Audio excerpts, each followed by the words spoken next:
You know, I've watched a lot of it, and the only person I really see is myself. Look it. Yeah. Can you see the back of my head? Yeah. Is it running? That's all you're gonna see. There you go. You get partial is credit. the That's right. camera running? So both are running.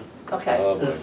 All right, so being 5:30, I'm going to call the meeting to order. This is the Tilton Northfield Fire District Commissioners Meeting. It's May 14th, 2024, 5:30 p.m. We're in the Tilton Town Hall lower meeting room. The commissioners are here, as well as the chief, the two deputies, Kathy.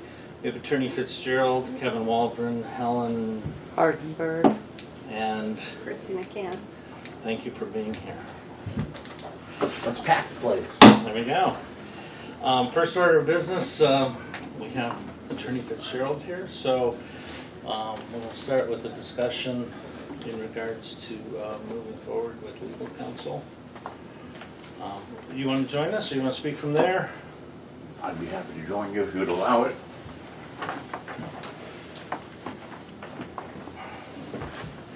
I don't believe I've met this gentleman. Jason, I right? think I know everybody else. I'm the Jason, how are you? The new guy.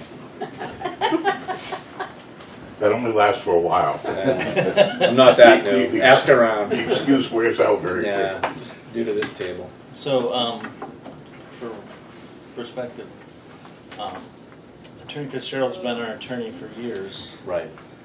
but he's separated from the law firm that he was previously with. So we as a district are at a point where we need to discuss and talk about whether we're going to stay with The guy or the firm? the firm Fork in or the road. Yeah. Attorney Fitzgerald.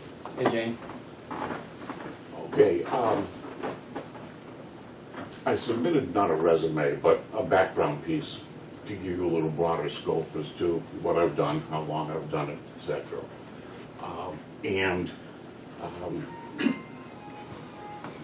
That's not supposed to be right here at this point. 1977. Close to kind of the third time. That's right. I was there. Hasn't figured out how that thing's ring down.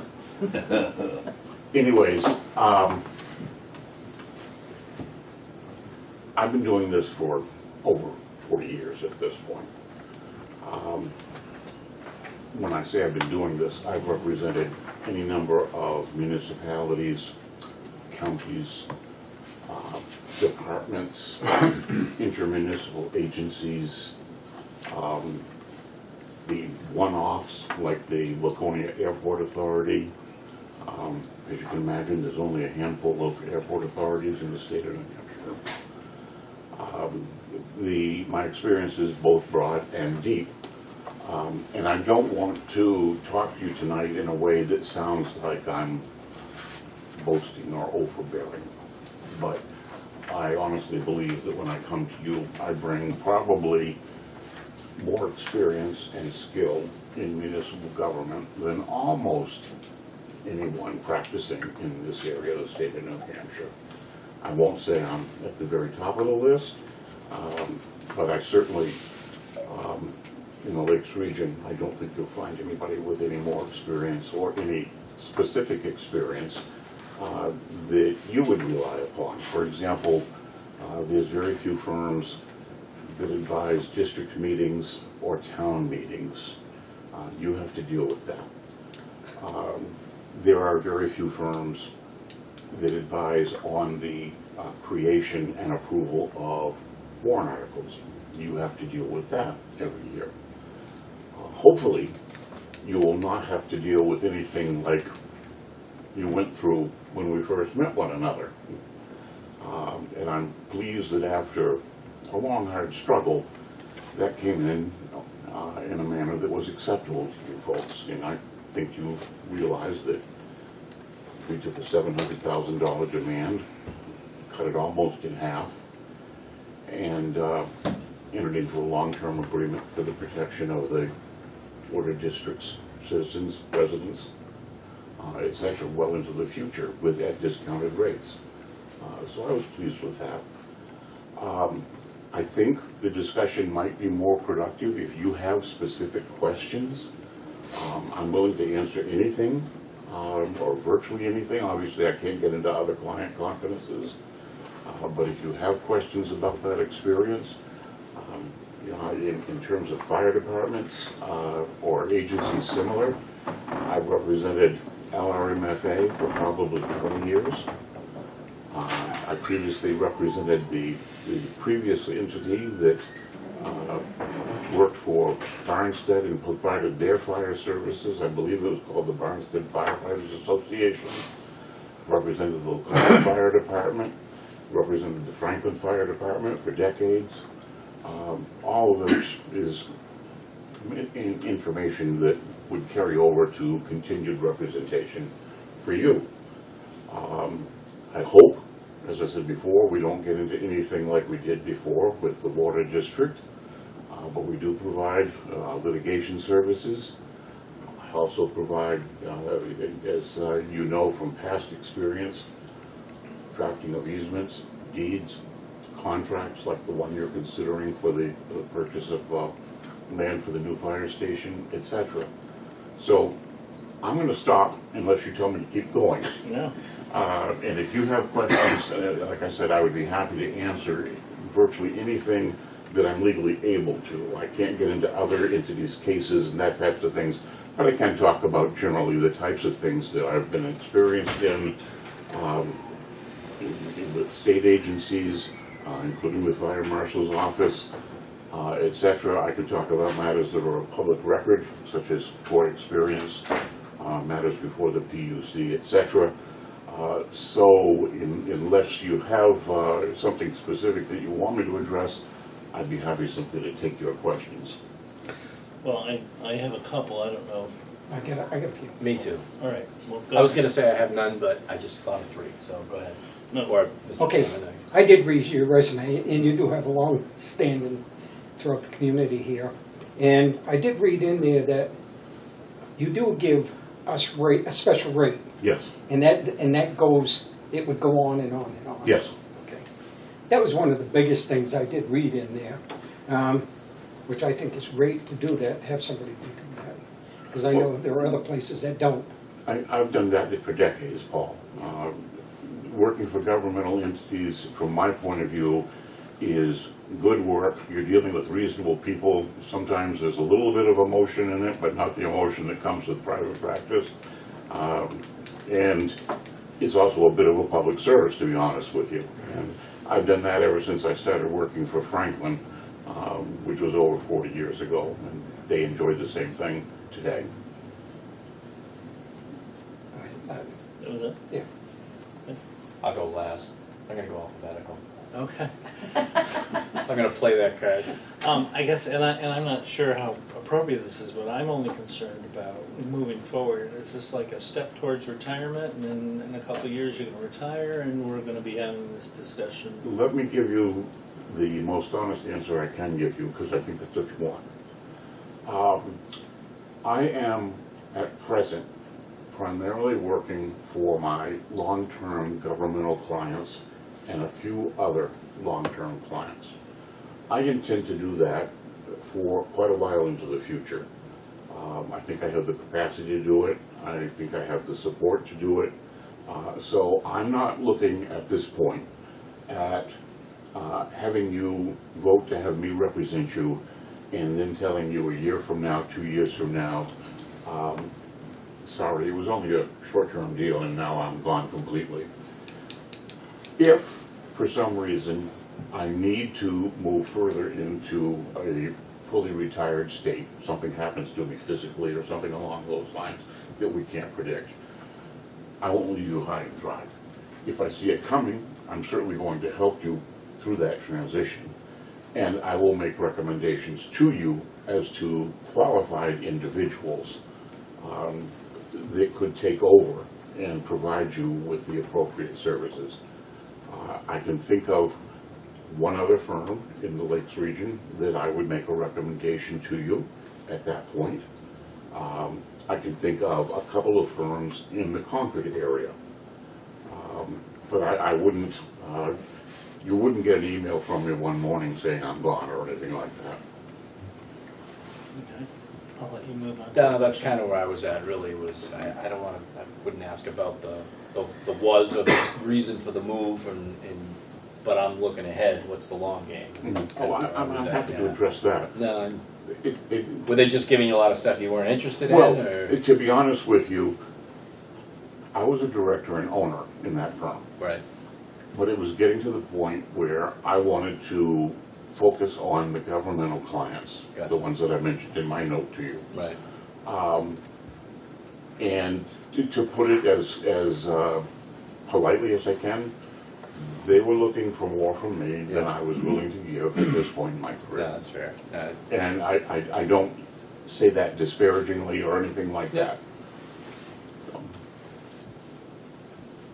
All right, Anything else? I know for a fact, where I work, we did hire somebody up there for an attorney for us. Yeah. Yeah. So,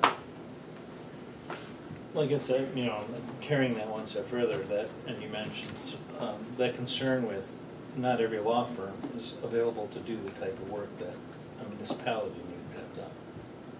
It's a little different. It is. I mean, and again, not to boast, but there are a lot of people that if you ask, what's a village district or what's a fire district, they wouldn't be able to tell you. Doesn't mean they're not good attorneys, it just means they don't have the experience in that area. Chief, did you have any? I'm pretty familiar with Paul's work, as we've worked very closely together for several years now. Closer than you wanted.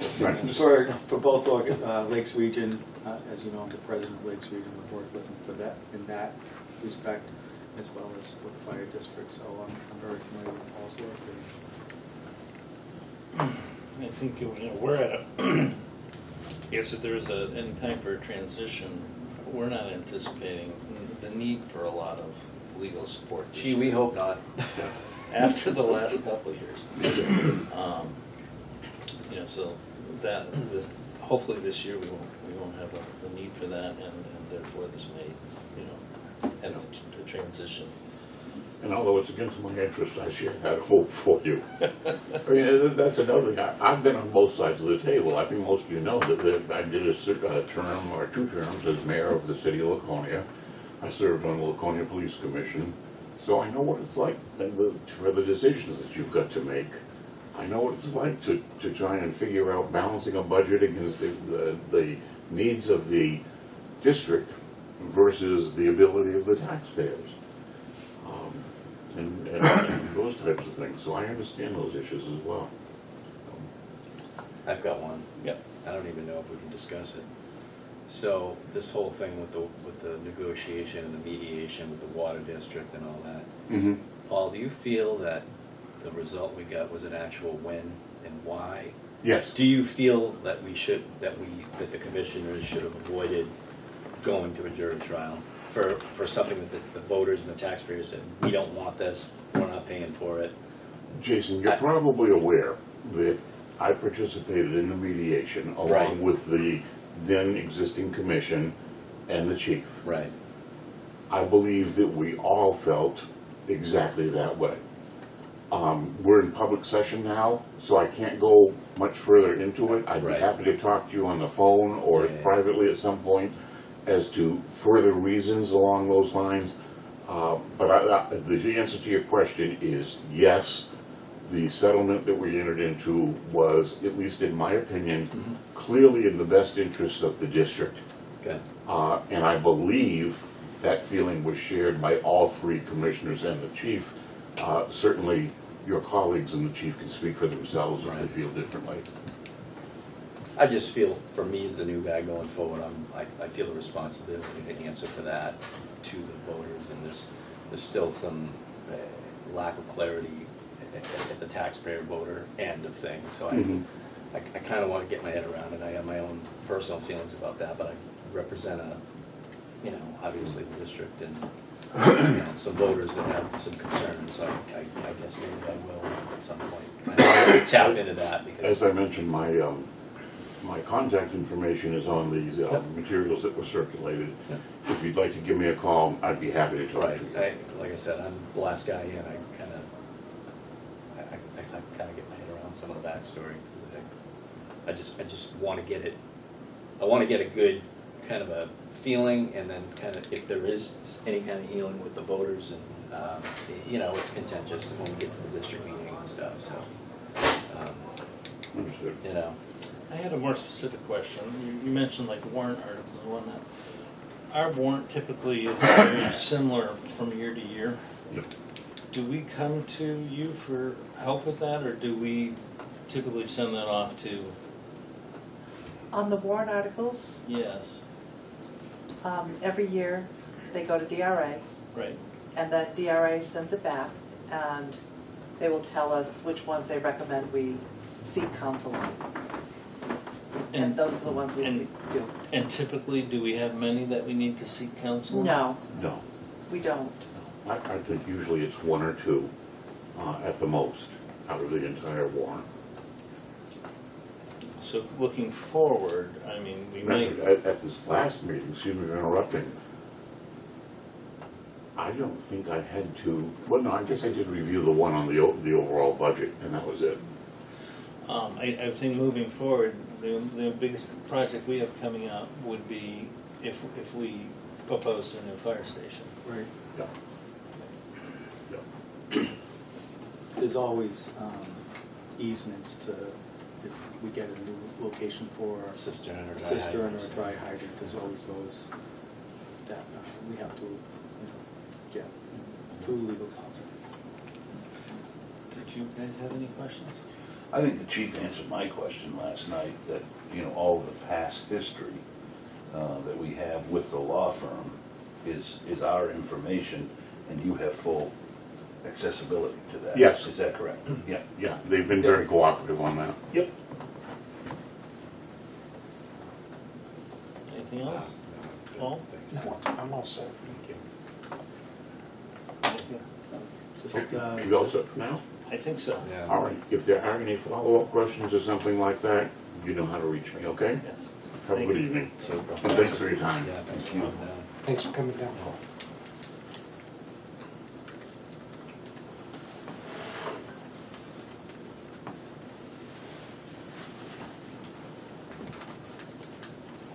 Right, we have a few minutes before, we have a 6 o'clock call with UNH survey.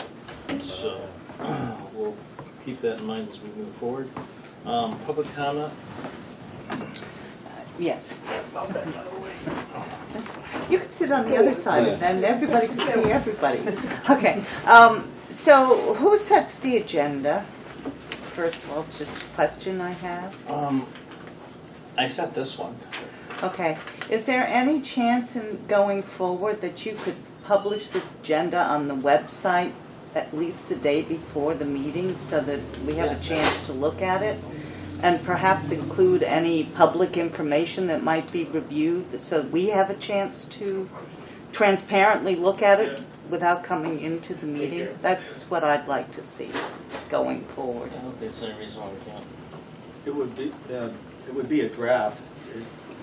Usually the agenda isn't really finalized until, sometimes it's the last second type of thing, but generally it is what it is, you know, several days before the meeting. Yeah, well, I'm just, you guys have to prepare for the meeting well as public. I'd also like to be prepared in case I have some questions about something that is going to come up, so I can comment on it without trying to figure it out during the meeting. So it would be appreciated, I'm sure. Okay. Yeah, I don't see why we couldn't do that. Thank you. You're welcome. Anything else? Kevin? Relative to that, take a look at what the town of Northfield does with their agenda. They post the agenda, and there's a link to other documents. I tried that years ago, but apparently now that it's someone else's idea, it's a good idea. It's a really good way to do it. And for what it's worth, relative to your legal counsel, I think you ought to shop somewhere else. We have the firm coming in next month. I'm sorry? We have the firm that he was That- previously with That Paul left. coming in next month. The one he used to own. There's a partner in this. Did you put out a request for legal services? Not yet. Not yet. We're talking to Paul and the firm he was previously with That's it. so far. So are you gonna put out a request or no? Because you're already talking to people before you put out the request, is not the way to do that. You put That's not out how the we did it. request. We actually, at the last meeting, Kevin, Then- we said we would contact either Paul or the firm, and whoever could get to us first, we would schedule first, and then the second one, and then look beyond that. But we wanted to start with what there was, or what there is, because there's this fork in the road. Paul left, and there's the firm, so we want to talk to either of those in either sequence. There was no preference or no, we No were just particular- scheduling who could get there, and then, since we're not in immediate need of anything, we didn't feel a sense of urgency to really make any commitment to either one. Or somebody else. Yeah. And had Paul not left, we probably wouldn't even be having the conversation, we would just have continued on. All right, anything else? Okay, members of the district, employees of the district, any public comment? All right, I'm gonna move on. We got 10 minutes. All right, policies, we had a few that we needed some updates made to. Yes, I did the updates and I emailed them out to you for Mhm. your review. Yes, So I brought them to be signed tonight. perfect. You would pass that down to. So for those of you here, each year the commissioners sign, renew the policies. We found some spelling mistake in one and a few things, so we went through and made some corrections on a few of them.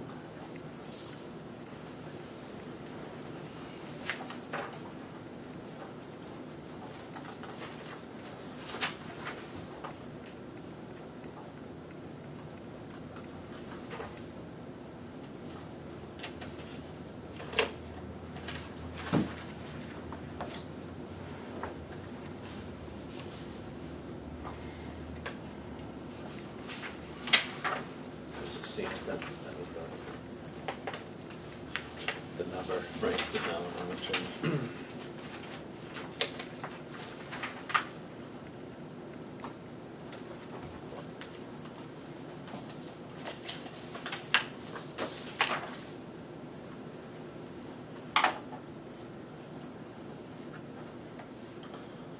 How far in advance would you need that agenda to get it posted to the website?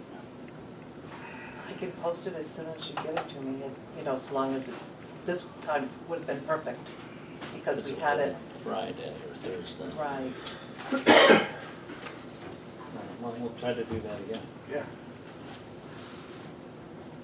Well, it's, now we're at the second Tuesday of the month. It'd be a lot easier because being the first Tuesday of the month, sometimes You're it's trying to close out the month. first day and there's like so many open-ended issues. Yes. We should be able to do that.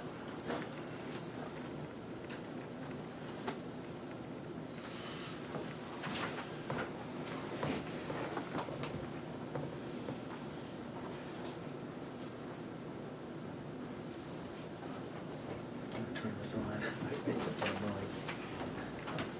Oh, that's how you do it in phone. Yeah. I was like, This. "Ooh, he's bigger for it."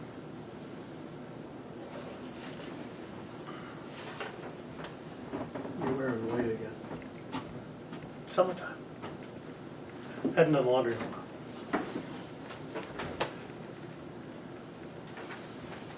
All right, so one of the things that I think you might be interested in is for in the labor grade pay system, what was traditionally happening is that the pay raises would go in January, but we don't hold the district meeting until March.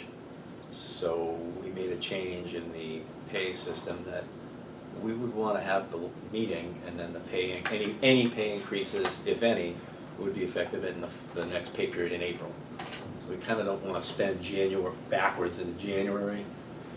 Good idea. So that's, that's one of those things that, It's great for budgeting too. yeah, I mean, in you the don't- future.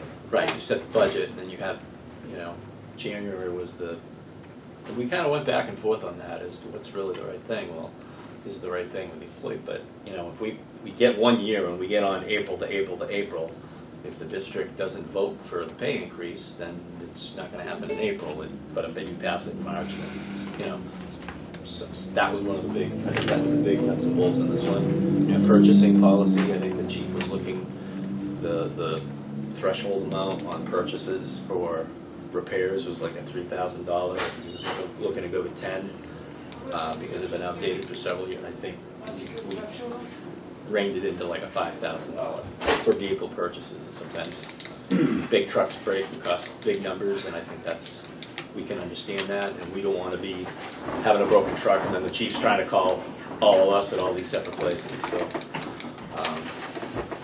for transparency's sake, that was the one I just signed on the purchasing thing, is we amended the number back to a lower number. We review these every year, so if we have a year where we say, well, these things are costing $6,000, $7,000, we may have to amend that $5,000 threshold. But we don't want to tie the chief's hands, but we don't want to be too fast and loose with the money either.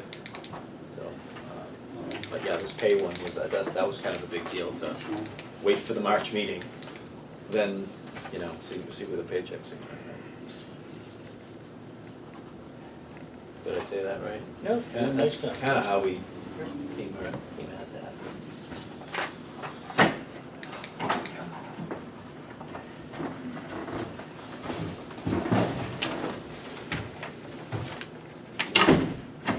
This one is on the ambulance revenue receivables, and it was like, there was nested bullets within bullets of, like, it was double and triple talk of how we would send a bill for collections, and we just had to thin out. It was overworded, and it got kind of like in the weeds of, it repeated itself as to how the ambulance billing is pursued through a collections process.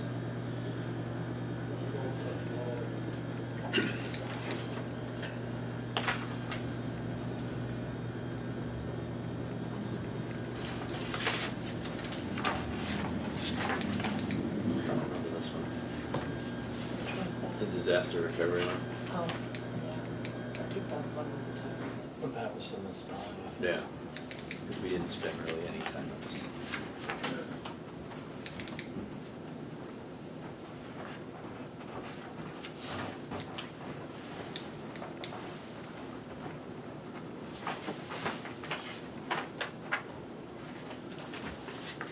And that's the one where we removed the writing off Yeah. residents. Yeah.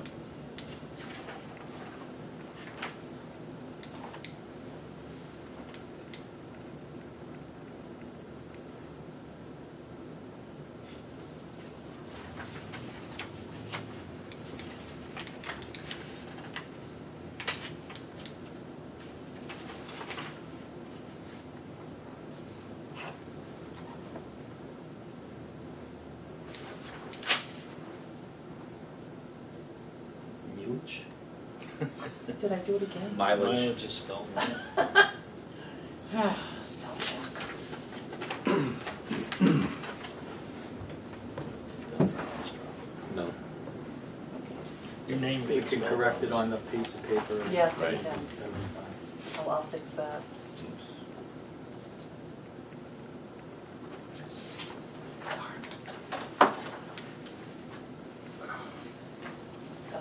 So I'm gonna call you.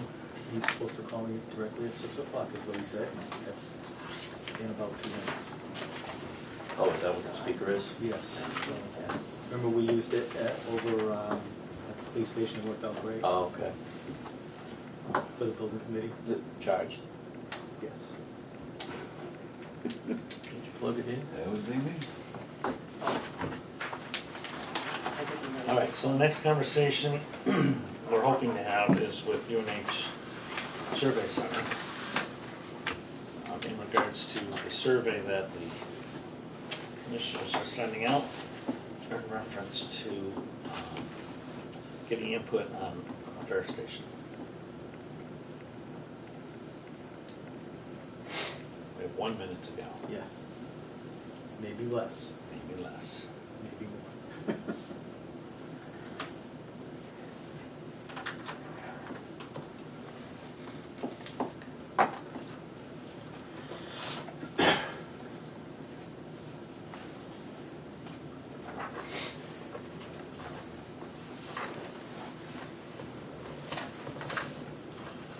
While we're waiting, I wanna, oh, That's not going. Hello?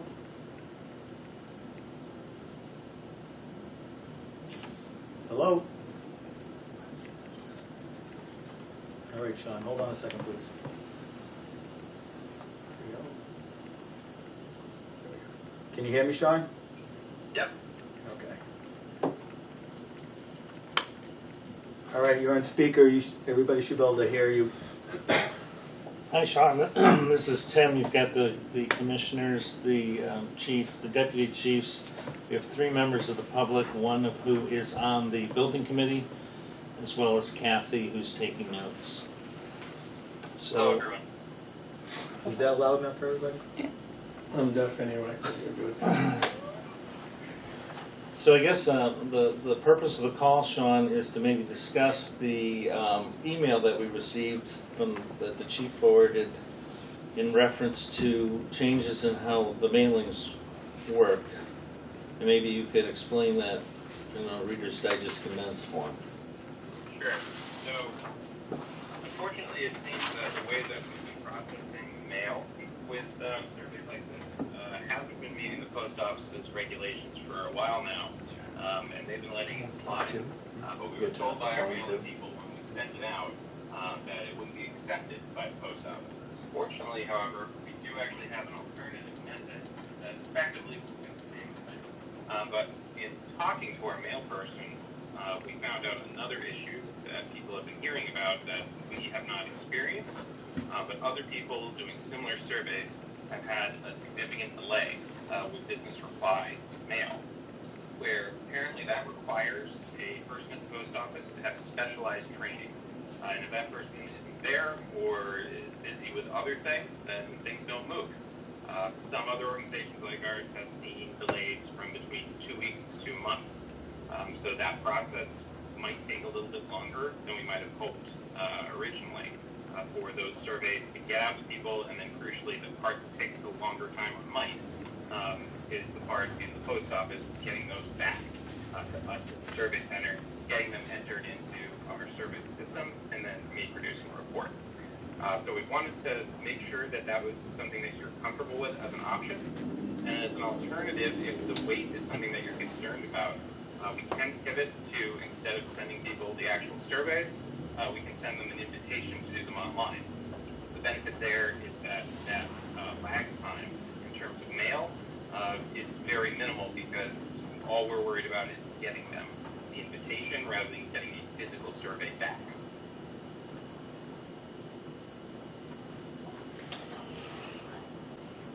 Well, I know that we had a lengthy conversation about liking to have the physical survey so that the audience would be easiest able to fill it out and send it back, whereas some of the audience may not be able to easily go online and be able to do the survey online. And that having it there in your hand in the mail might prompt you to do it versus getting a postcard that I have to go online, and I'll get to that later, and then I never get to it later. Yes, that is definitely a concern. We have the second method I was describing with the postcard is what we typically do more often now. But you're correct that might dissuade some people from doing it.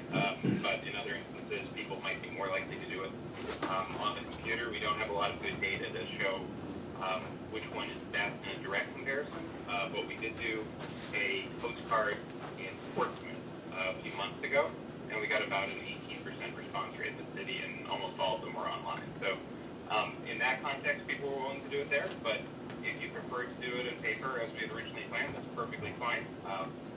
Just bear in mind that we might have a little bit of a delay.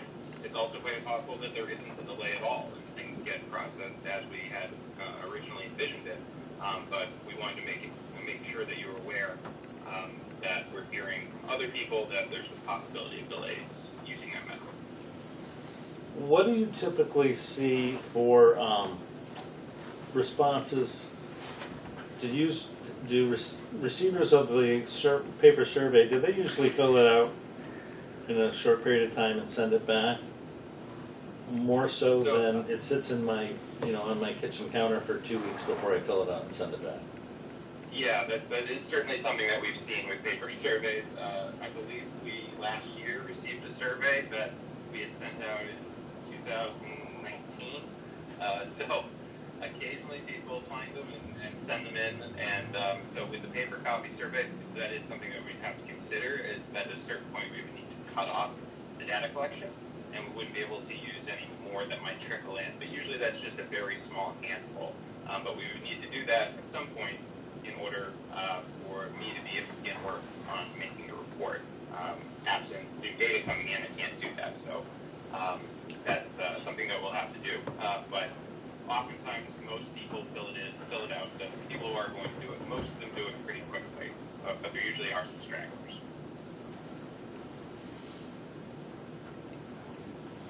Thoughts, concerns? Well, I think you need to give everybody the opportunity to speak what they want. So if it means have to wait, then you have to wait. Because it should be paper, it should be both. There are some people that aren't going to go online, fill it out. I think I agree with Paul that it should be both. Yeah. As I'm 45, and I think I'm right at the cutoff. I live in a paperless society. I have no paper at my house. If I get paper, I throw it away. I do everything online. People just a little bit older than me are the exact opposite, where they do everything by paper, and everything's filed, and everything. And so it's like a very clear divide, I think, like if you're born in the late 70s. I think that's the divide. And anyone younger than me is not going to fill out a paper survey. Anyone older than me is only going to fill out a paper survey. I don't know how to address that. If it was sent to me, I would fill out a paper one before I go online. Not that I couldn't go online and do it, but to me, I would do paper one. Yeah. See, I'm 54, so I'm the opposite. I am so sick of paper. Mm-hmm. I would rather have 3 postcards, because I probably need 3 swift kicks in the butt to go online and be total and feel more anonymous about it. And So just you- go, yeah. oh, yeah, I'm all for the hit everybody where they're at. You need to cast a wide net. I can't see it being all paper. When I saw that online option, I'm like, oh yeah, I'll do my Taco Bell survey online and get a free whatever or chance to win $500. I can do that on my phone at 2 in the morning. I'm not going to sit down. Then I got to get to the post office or find a box and place to park to find a blue mailbox, and I grew up with that. I can't operate in that space anymore. So And for I would do the context, I same will thing say as- that in Portsmouth, when we did the survey recently, that was a postcard, and almost all of the surveys were done online. And the respondents were overwhelmingly older people. Granted, we were doing a survey about a library, and they tend to have somewhat older patrons in the first place. Older people in general are more likely to fill out surveys of all kinds, so that wasn't a huge surprise. But we are seeing both in that context and in our regular polling that older people are more willing than we might expect to do surveys online. Ellen? I do surveys online, and I'm older than you, and I'm not going to say how old I am. I wouldn't touch a piece of paper now. I get everything online. And so I'm in your class, but I was born a lot earlier. I'm just the opposite, paper. I would almost I don't think from trust a data collection standpoint, when you're online, there's no stray marks, there's no typo. It's either click and type, and that's the data. But Can't you, sorry. Yeah, go ahead. Can't you send out a survey and say if you prefer to do this online, do a ... whatever? I think that's the premise in this Yeah. other option, Yeah. is that people can still request a paper survey if they want one, if they want to do paper. No, but you could you could still do a full blast, Mhm. but give me an electronic option to actually fill it out. Right. I agree. Don't make it too, don't send out a paper survey and a postcard, for example. Just have the survey go out, Yeah. but with, you can do it here or Yeah. do it online by going to blah, blah, blah. So Sean, is the whole reason we're having this conversation just from the standpoint that you wanted to make us aware that the whole project could take longer than we may have originally thought? That's correct. That the original plan involved that we were perfectly willing to move forward with, and were only stopped because of our mailing people warning. That plan may involve things being a longer time frame than we had planned on because of the delays that we're hearing about with postal service. And where are we at in the process as we originally discussed as far as printing and sending out a survey? So luckily, our people at UNH, when we sent it to them, that's what initiated this whole process of us talking to them and finding out about the changes that we need to make and the issues happening with the post office. So we haven't begun doing any of that. We're printing it, we're mailing it, so that way you still have options about what you'd like to do right now. So yeah, that hasn't begun. Sean, is there an option where you can, you send out all the paper surveys, but on the paper surveys, there's some place where you can say, if you'd rather do it online, here's a QR code or a special code that you use to sign in online somehow to do it? That would be an option. We would just need to get it onto the page. That might take a little bit of creative work because it was a little bit tight. But we could make that work if that's something that you'd like to do. Well, it sounds like it's something that we might want to consider. Kevin's got his Oh, Kevin? One person should have one say. If I can go online and do paper and I feel really strongly about it, guess what? I'm gonna have two says. And you're not gonna know the difference. Is that possible, Sean? If you get a paper one and you fill it online and then you send the paper in, is that a possibility that you could have two votes, so to say? Yes, that's correct. Okay. We don't have access codes or anything set up for this. It's not typically something we worry about in this context because we don't have an incentive. It's something that's relatively local, so there's very little likelihood of people from outside trying to sub ballots or anything like that. But yes, that is a downside, that it makes it relatively easy for people to do it twice. But in surveys like this, we've found very little evidence in other people in the industry as well that people actually do that. Typically, we have a bigger problem getting people to fill it out once rather than running into issues of people filling it out twice. What prevents somebody doing it online multiple times? So with our survey platform that we have, we can track their ISPs, so we can see who's filling it out, and if the same people are filling it out over and over again, we can detect that. But I could fill it out at home and then I could go to work and fill it out at work. Yes, that is true. You could do that theoretically. If you're doing it on your phone, it would still show up that was the case. But yeah, if you really wanted to work at it, yes, you could do that. But it would be labor intensive, I'll say that. It's the typical way that ballot stuffing works when people do it on surveys is with bots. And that, at the very least, is easier to detect. The only way you're going to prevent that is by having an access code. Yeah, and with paper, we were just saying, well, it's going to be one paper survey per household. Well, if there's two or three registered voters or in the household, you can come back and request additional paper surveys too. You're not going to get a dozen of them, but And I guess, to me, the question is how important is it? Do you really think that the town is going to go out, or the towns are going to go out and double vote because they feel so strongly on the issues that you're surveying? I don't think so, right. but And the survey isn't a vote. The survey is just shaping a course of what will get Well, voted on at a district meeting. but I'm saying, Yeah. do you really think that the townspeople in general are going to be devious? I mean, I know Kevin will. He's overly stated it. Sorry, Kevin. I can be the Use five you as places an I can do example. So I understand the quandary, but unless you're going to put some kind of access code on it and go through that kind of security protocol, you're not going to eliminate the problem, or you just do paper, and then I don't think you will get a good response relative to the numbers of registered people in the two towns. Whatever shape the project takes in whatever form, it's still got to be voted and ratified at the district meeting, and that's a head count. So there's no, you could say, oh, everybody wanted this, but the voters are going to come in and say, wait a minute, that's not what, this is what we wanted as voters. I think the vote is going to. Right, and well, in addition to the vote, you're Bring it also around. going to have, public hearings. Right. Yeah, so. Well, I'm not. But people do get up to the microphone and say the same thing 5 times. So Yes. that's how they get their 5 says in. Sean, are we, if we were to ask you to send out the surveys and include a line with a link to doing, offering to let the district members do it online, are we adding cost to this project? Nope, it wouldn't add any cost.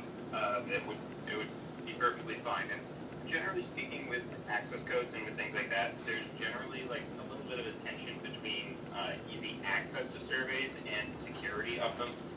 And in this case, I think because it's an issue that I'm sure all of you have told me people do definitely think about, but because it's one that I think you're going to see people maybe not immediately have too many interest in doing it, I would err more on the side in terms of making it as simple as possible to access and not include those access codes. Because unfortunately, we do have that as a possibility sometimes that we hear from people that it didn't work at first, they type something in wrong and they give up, things like that. So we want to minimize that as much as possible and make sure to get as many people as we can to complete it. And yes, having that on there, so having the QR code and having the tiny URL link that we often can include, those will make it easier for people to access, and I think that's ultimately worth the potential of people filling that out twice, which, as I mentioned, usually if people try to do that, they do it not very sophisticatedly, we can tell pretty easily. If I could just, a quick question, and again, if you could see the color of my hair, you might understand the question, but when I complete an online survey and I submit it, is there a confirmation that comes back and says your survey has been submitted? I've seen so many times where I've done a survey, you get to the last page and you're stuck there and you hit exit. Did it go through? I don't know. Yeah, we could design the survey. We typically do with ours that are online that has a kind of end page that thanks people for completing it and says that you're responsible. There you go. Well, any concerns that we haven't brought up? I would be in favor of adding ability for people to go online. Yeah, I would, I think it's a good idea to do that, but I also think it's a good idea to send out the paper too. Well, no, I think we send out the paperwork, and on it gives the option. Yeah, I agree. Would that be sort of in that first section where it says if you're having difficulties, it gives your contact information, Sean, or you can contact the chief? Would you put it up in that part of the? Yeah. Usually, if people are for some reason having access problems with online surveys, they'll contact me. Very occasionally, our survey platform will, just have a hiccup and won't work for a moment. Usually, I just tell people give it a second, try again, and then it is working. Occasionally, people are typing things in, like with space or something like that. But yeah, we can usually work out those problems, and they're pretty few and far between. But that's where on the survey you would give them the information to how to access it online. Yeah. Yeah, just below there, I think, is where we would want to put it and condense as much as we can and use some of the space that's to the right of the instructions for the QR code. I think that would make sense. So I think it's doable. It would be a little bit to figure out, but I'm sure we can certainly do it.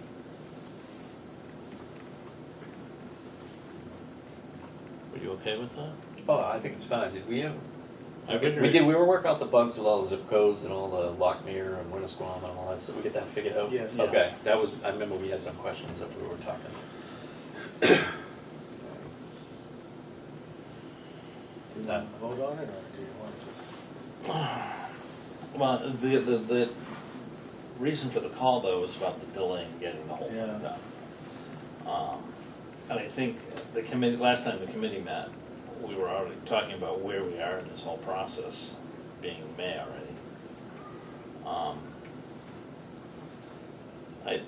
At this point, I don't think the delay is gonna be a huge problem. I think it's better, we're better, that we're too late in the process to be able to bring something in next March meeting is what the committee was concerned about. Yeah. So did you feel that the committee would move forward with what we're talking about, or what's, I mean, I think- I don't wanna, Yeah, no, I think, Mess and, with and, what and, they're- you know, Kevin could speak to this as well, because he's on the committee too. I think the committee, we're concerned about presenting something and not having, you know, crossed all the Ts and dotted all the Is, and so it gets voted down. And that's part of the reason for doing the survey was to, one, help inform the public, because they'll be asked questions about a fire station, and two, to get their input so that we can use that as we move forward. So, you know, we think that this is an important step, oh yeah. and if it takes longer, it takes longer. But we don't want to rush it and then have it voted down again. Yeah, I personally, I feel, being a part of all the committees since I've been here on this process, that trying to get something on next year's ballot at this point would be suicide, really. I just think there's just way too much to do, and to get out into the public in a timely fashion that's complete and thorough, so that the voters would have a very clear understanding of what's going to go on in the time frame that we have left. And we're talking, you know, 2 months from now before we even get the data back, probably from this survey. That's just too short of a time to put a whole plan together. I don't, that's what I think. I mean, Kevin, you're on the building committee. Do you feel any differently than that? I think 25 is out. All right, so do we want to make a formal motion to modify the survey to include a web Yeah, I'll make a component? motion that we still continue with the paper survey process, but add a web link to give those folks that opportunity to respond how they would feel most comfortable. I'll second it. Okay, we have a motion made and seconded to modify the paper survey. All those, or any additional conversation? No further conversation, questions? All those in favor? Aye. Aye. All right. All right, Sean, I'll give you a call in the morning, okay? All right, sounds good. All right, thank you very much. Thank you, John. Bye-bye. This was way louder. I think he was input was low. Get another one of those. Anyways, it worked.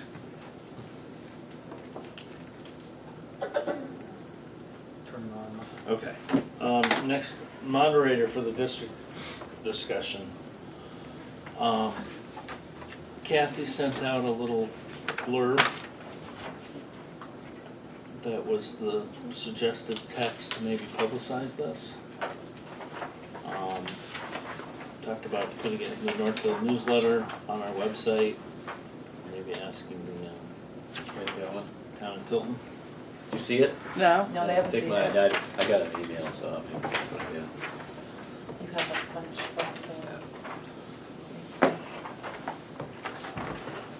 So basically, we continue to have no interest, or little interest, for those that we have talked to have not expressed interest in the position of the district moderator.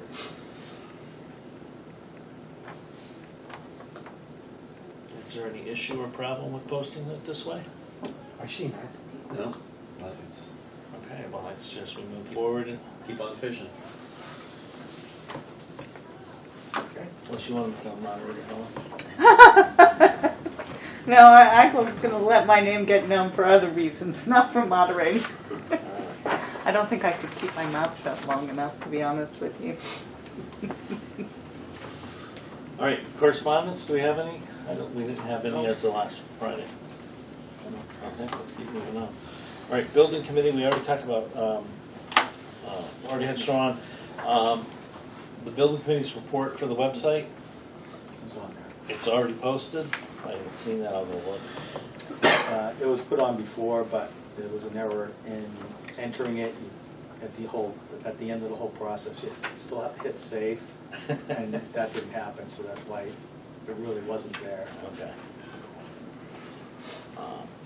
So Paul Blaisdell, the chairman of the building committee, made up a sort of a timeline of what the committee has had happen over the last year. Which would be a good thing to have a link to when you put out an agenda, right? All right. Anyway, that's on the website. Any other building committee updates? I don't have any. The committee's going to meet 2 weeks? June 3 10th. weeks? June 10th. Right, a month from now. And continue on with the design, Space the needs. space needs plan. All right, chief's report. So the report was included in the email that I sent out last Friday. Quickly, we're okay with the budget. The budget's going well.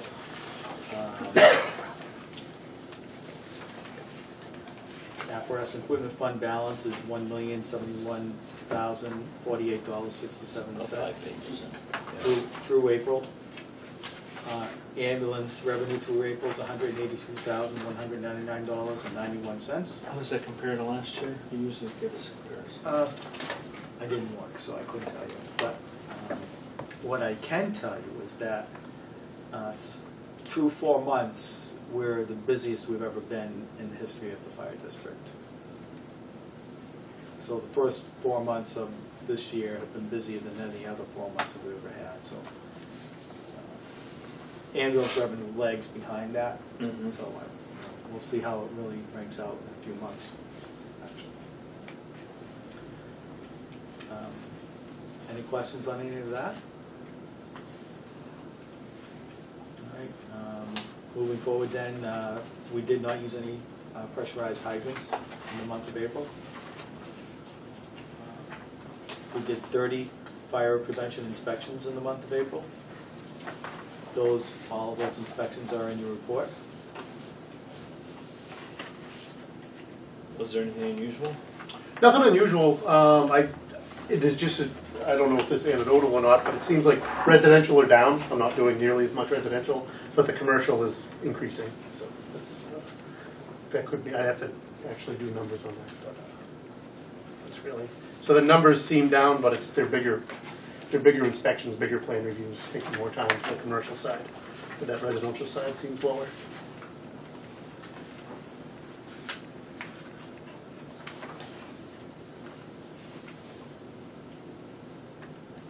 How are they doing at the Anchorage? They're plugging along. I was there the other day, and they had to have, I don't know, 60, 70 guys there working. They keep a clean job site. We have a third-party review, so before they submit anything to me, it goes to Bergeron Technical Services up in Conway. So there's already been the engineer's set of eyes, the architect's set of eyes, and then there's a third-party independent review just for fire safety before it comes to me. So that makes my job. We still have a lot of time and effort putting out there, but we pretty much know it's been through 3 sets of eyes before it comes to me. So they're starting the fire alarm wire now. Both cisterns are in. We have one cistern for the sprinkler system, one cistern for fire suppression, and both are in. And the fire suppression one is operational. I know they're shooting for May of 25. There's a lot to do. So Where's this? the Anchorage. The old Anchorage. Oh, Yeah, yeah. it's called the, The Lake Estate on Winnisquam, I believe, is the new official name. They haven't changed their name. any other questions on that? Can I just ask, I don't see here, I remember, I don't know if it's in the chief's report or not, I don't remember. The overlapping calls, how many calls we retreat and stuff. Yeah, Is that in here? yeah, it's in there. It's on my, in my narrative. We're about, the chief's report's about 5 pages in, Yeah, after the budget. I It usually, was 16. I usually have it on top, and somehow it ended up next. Okay, I see it.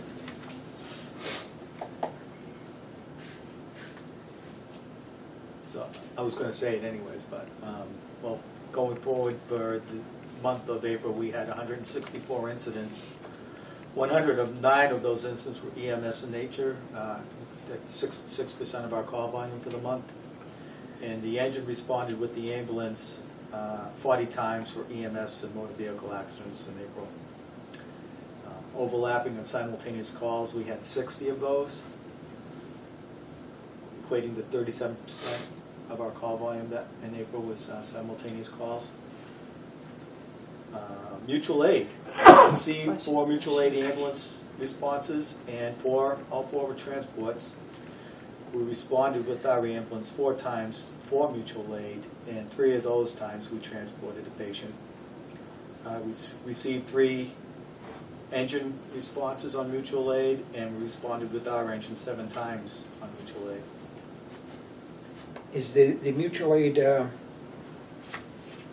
they responded 4 times to us, is that because one of our ambulance was out, or you need more than 2?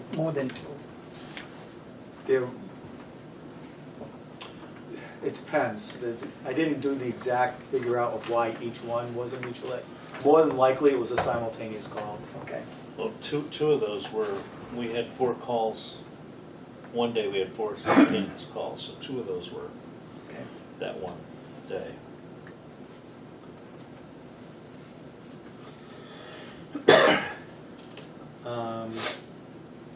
Moving on, is it okay? Looks like we responded 7 times to mutual aid with an engine. Yes. Was it one particular town, or was it? It's usually spread out. We go to, we went to a lot of places last month. We went to Laconia, we went to Franklin, Gilmington, Belmont, I think. Loudon and Plymouth. Loudon and Plymouth too, yeah. Oh, yeah, the one up by the monkey. Oh, and Thornton. Now, Loudon that's not mutual aid system. Nope. They had, it's not, I was trying to think back, I've been here for 19 years and I can't ever remember going to Loudon. They had 2 large brush fires going on, and then at the same time they had a building fire. So that whole side of the world was depleted. Okay. So they're part of Concord? Concord, Yes, yeah. yep. We do get mutual aid response from Concord a lot, not from Loudon itself, but Concord, Canterbury, and that side of the world. Is Thornton in our? Yes. Campton, Thornton, Ellsworth. Okay. Alrighty. We had some work done on our apparatus last month. Engine 1 went to Digi for a bunch of little things, and the pump shift issue, which has been semi-corrected. Digi's coming back on Thursday. There's a small little ear leak in one of the things that he's going to correct on Thursday. Is it under warranty? The repair is, yes. Having A1, as usual, usually has a def issue. We're trying to work through our operating procedures to try and eliminate those def issues, but sometimes it's not as effective as we're looking for at this point. The air conditioner on A1 was fixed. The forestry had to have new batteries installed. So did A2. We put new brakes on A2, and A2, A1, and Car 3 had their summer tires installed. UPSs have been installed on both the ambulances and engines for the cradle point routers. The new pickup truck's here and in service, so we'll talk about that in a second. The rescue is still for sale on that Brindley Mountain site. I have 4 inquiries that I'm working on, trying to sell it. but all of the potential purchases are trying to go through their budgetary processes to gather the money to buy it. The first one is in about 3 months where they may have a decision or not, and one of the other ones goes all the way out to a year from now. So it's just a matter of how long do we want to leave it on that site, or do we want to try another method? I would suspect that we, you know, when I talked to the folks at Brindley Mountain, they said it's normal to take 6 to 9 months for something to transact, unless it's a really hot item. Well, if you're trying to sell to another municipality, right? Yeah. Are they willing to pay what we're asking? All of them have asked if they would take something less than what we're asking. And so I said, well, what are you talking about? They said, well, I can't really say. I said, well, neither can I. I says, any decision that comes has to go to the Board of Fire Commissioners anyways. It's not my say to say whether you guys would accept something less or not. On that matter, I know last month you decided that we would dispose of the old pickup truck using Tnfd bid, and doing some research on what it's worth with a plow and stuff like that. It's probably anywhere between $8,000 and $12,000 depending upon how people value it singly. On Tnfd bid, they have an option where there's a minimum bid to start off with, and I would say $8,000 is probably a minimum bid, but I wanted to get your recommendation before I put it up there using that as a minimum bid, unless you want a different number. Yeah, I know in the dashboard with them is you can also check a box for subject to a vote, and you can run it for $1. Yeah. And let the market just run with it, and whatever the end number is, you can still have an approval. You know, you have right of refusal on any and all bids, Sure. whether it's, you know, whatever it gets to. So that's just one of the nice features of them is it's still going to come our way, and the bidder buyers will have to understand that when they operate in that space. If they've bid on there before, They'll understand. The other thing, the timeline, I had a phone meeting with Tnfd bid this morning, and most bids are on there for 2 weeks. It says no less than 10 days, but no Yeah. more than 21 days. That's about the sweet spot. Yeah. Yeah, it's a 14-day time. It's only like 5 people work the whole company, so you either get Jackie or Jamil or Greg, or it's a small team. Yeah. They act huge, but I mean they're very efficient. But It was Jamil. I think. Jamil's the sales Do we have the manager. right to refuse any and all bids? Yes.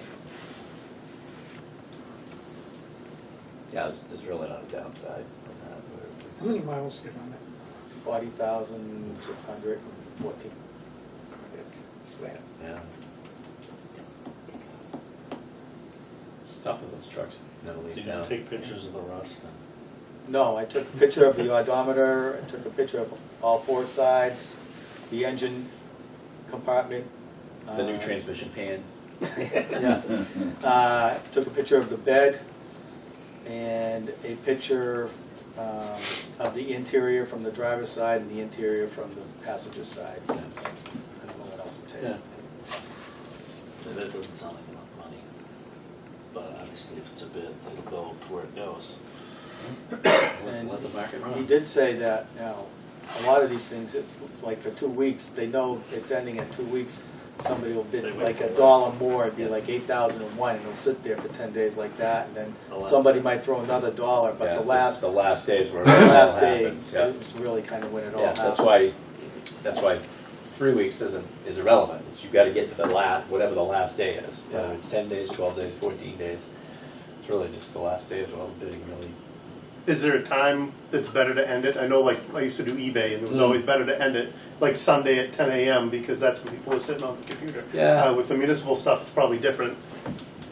We used to do ours like Wednesday to Wednesday because So then it was, it gave in my state situation it gave us, we had an approval process too, so it gave us kind of till Friday at 5 to make sure we approved the bid, and you kind of want to get the buyer to pay before the weekend so they don't wander off and you know, go on a bender, and Monday they go, oh, what have I done?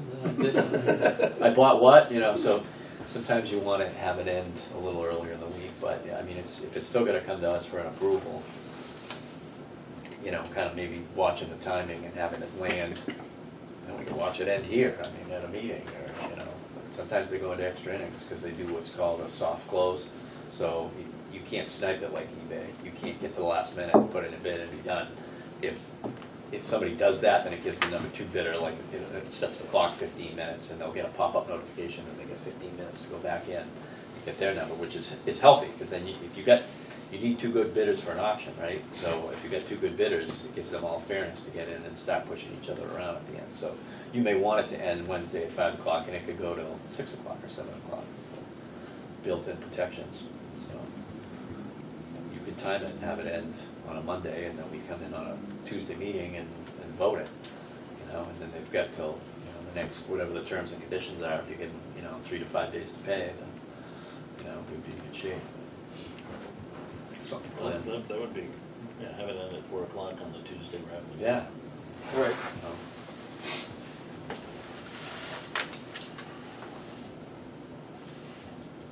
Tuesday, June meeting. Are you okay with the 8,000 as a baseline? That's fair to open. Again, there's, It'll go to where it goes. yeah, it is. And we're still in the driver's seat at the end of it. So.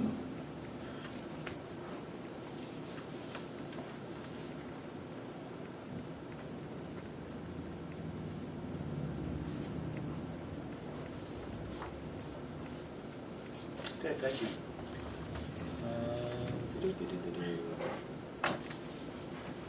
Other things in my thing is the website, you know, still update, we still update that as soon as we get information. So like Mike Lewis started with us on May 1st. His information's up there already in our roster. The new pickup truck is, the picture's already on there and the old one's gone and stuff like that. So we're always updating the website. The grant that I applied for the radio infrastructure is still sitting on the Commissioner of Safety's desk. And so I haven't heard anything more than I did at last month's meeting. Center Street, as you voted last month to approve Porter Paving to grading the rear parking lot area of Center Street parking area and to put down some reclaimed asphalt and compact it, kind of thing. You know, make it easier for us to park back there. And in concert with that, the town of Tilton has agreed to remove 4 parking spaces in that parking lot. If you're looking at the fire station to the left, to create a row for people to, an access way and egress way for people who park along the railroad tracks to get in and out of there. Whereas right now, when we have everybody parking behind the fire station, people get trapped in there and no way in and no way out. So the town was there today with tape measures, and the police department was there looking to see how exactly they're going to do it. And were they thinking the 4 spaces closest to the barricades that are up, Yes,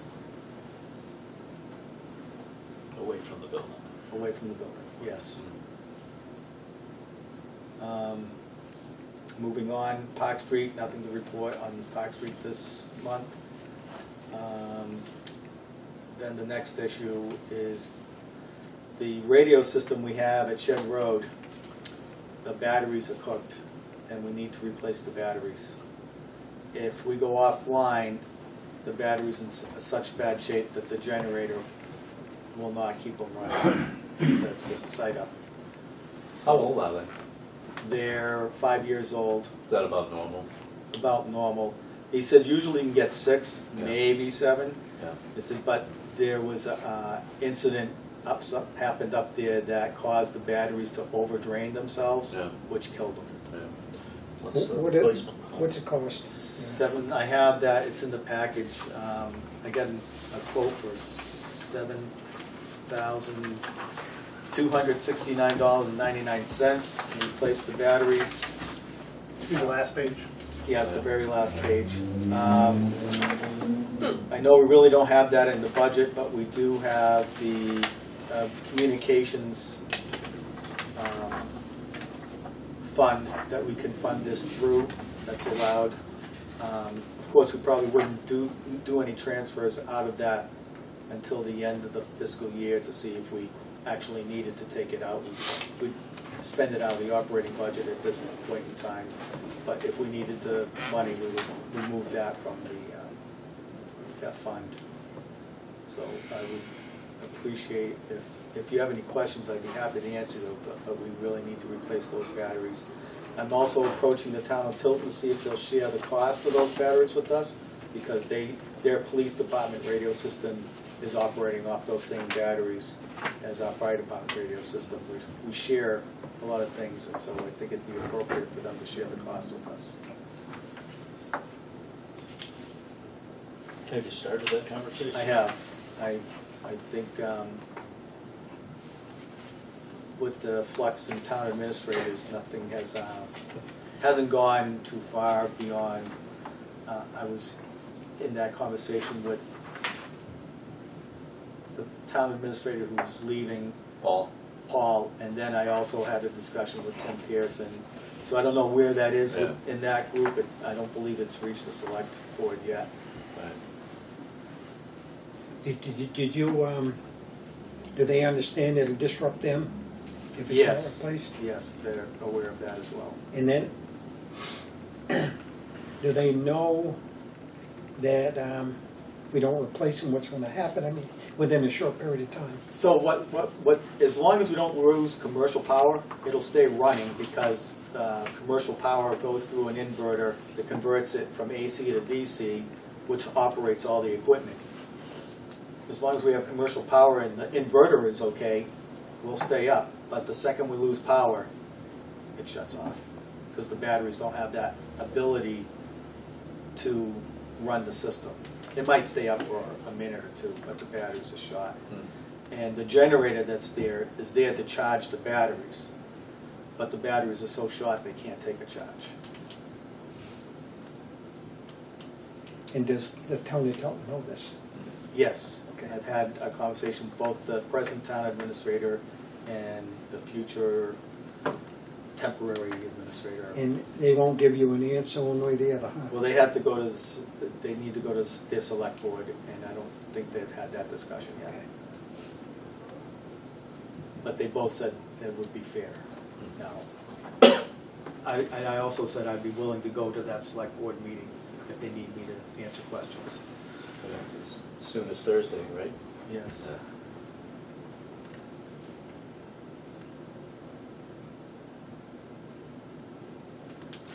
I guess my thought is wait till we, I mean, I hate to say wait till we hear from them. Hopefully they'll get back to us within a short period of time so we can move forward. I mean, Well, we should really do it either way. It's just a matter of whether we're gonna pay or not pay. well, It's gotta get done. I know, but even if we do it, then they say, well, we're not gonna do it. Well, if they say no, we're still gonna do it. When we're not gonna do it, if Tilton doesn't do it, Well, no, but right? yeah, I would say, well, you guys already done it, why should we pay again? Well, I think they've been very cooperative. They understand that all their equipment's up there free of charge. We're not charging them any rent or anything like that. So I think it's only fair that they do that, and I can certainly express that to them at the meeting if they need that explanation as well. I mean, we already get the partnership on the parking lot situation. I think that, you know, it's a decent climate with working things out. We have funds in the tower revenue. Yes. That's where this would come from. If the operating budget couldn't stretch it, Yes. Ultimately, that's where it will come from. just as soon not hit that till we get to the end, right? That's usually when we do transfer, when we do December, November, December, we do In transfers. December, the money is transferred from the trust funds into the operating account. It's the last meeting of the year for the trustees, that they do that.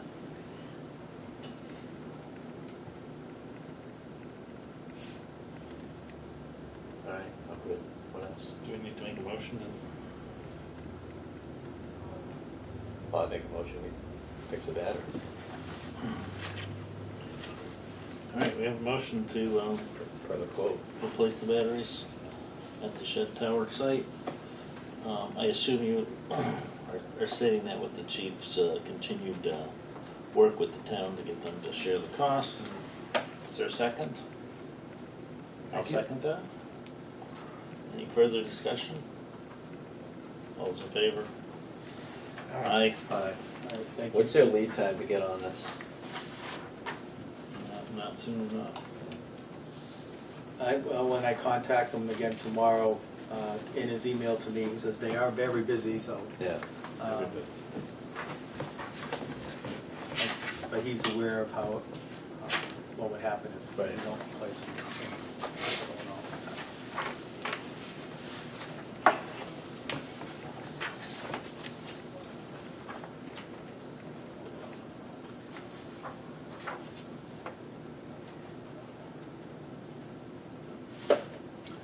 All right, as I said just a few minutes ago, firefighter advanced EMT Mike Lewis, first day was May 1st, last Wednesday. He came to us originally as a call firefighter, and we put him through the recruit school at the fire academy, and from there, he got a full-time job with Sanborn Fire Department. Worked there for about a year and a half, and then transferred down to Hudson, New Hampshire Fire Department, and worked there for about 3.5 years, and found out when we had the opening here, he applied to want to come back to us, and we happily accepted him back. He lives about 1,000 feet from the Center Street Fire Station, so What's his ramp-up time? we put him on shift the first day he was here. There was no ramp-up time. Thank you. It was like, he was a plug-and-play type of guy, because he's very familiar with all our equipment. He knows how to be a firefighter, he knows how to be, he's an advanced EMT with Hudson, a much more busier department than we are. He was very, he's got a good 5 years of full-time experience. Good. Okay, good. And finally, I went to the Southwood School and I read to the first graders. That was fun. More fun than I anticipated. I've been doing that off and on. And I was happy to be invited to do that again. And that was a blast, actually. I participated in Career Day at the middle school. Reinforced my thought process on middle schools. Students and their They're the interest, best. and their interest level in certain things. We worked on getting the new pickup truck and thing, and it's up and running. All the equipment's installed, it's, We had to order a new headache rack because the headache rack from the old pickup wouldn't fit, and so we ordered that. That should be, well, it should be in shortly, but the old toolbox still fit in the new pickup and stuff like that. So it's going to get under-coated, waxed, or whatever they call it, whatever the latest and greatest process. That's going on next week, and it was inspected today. Inspected today, yep. Yep. So it's good to go. Still working on the decon grant for an SCBA washer. Still working on legislation regarding ambulance billing and direct payment for treating on transport of Medicaid patients and minimum amount billed by insurance companies. It's a very frustrating process because two of these are Senate bills, one was a House bill. What I found working with state legislators, senators or House members, if the bill originates in the Senate, it's a battle between Republicans and Democrats on how that bill is crafted, whether it's amended, whether it's passed or not. It's a Democrat versus Republican thing. But you have to have really collaboration of both parties to get it to a point where you get it past that, either the Senate or the House. Yeah. Then when there's crossover, it's a different story altogether.